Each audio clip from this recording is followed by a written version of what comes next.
রাতারাতি আঙুল ফুলে কলাগাছ হয়েছেন ওসি এসআই সহ একদল পুলিশ সদস্য।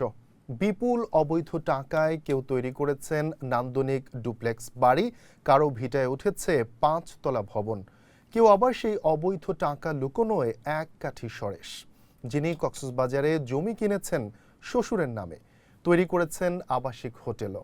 শ্বশুরও দরাজ দিল, নির্মাণ শেষে সেই হোটেল উপহার দিয়েছেন ওই পুলিশ কর্মকর্তার স্ত্রীকে। তাদের অপরাধীর ফিরিস্তি এখানেই শেষ নয়।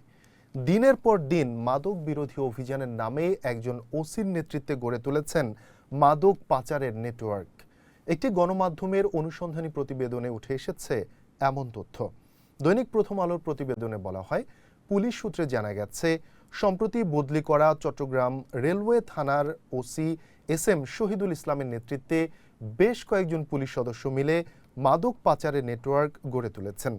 এরা হলেন চট্টগ্রাম রেলওয়ে থানার এসআই মিজানুর রহমান, মোহাম্মদ দস্তগীর হোসেন ও আরব আলী এবং চট্টগ্রাম রেলওয়ে জেলা পুলিশে কর্মরত পুলিশ সদস্য মোহাম্মদ মুহিবুর রহমান।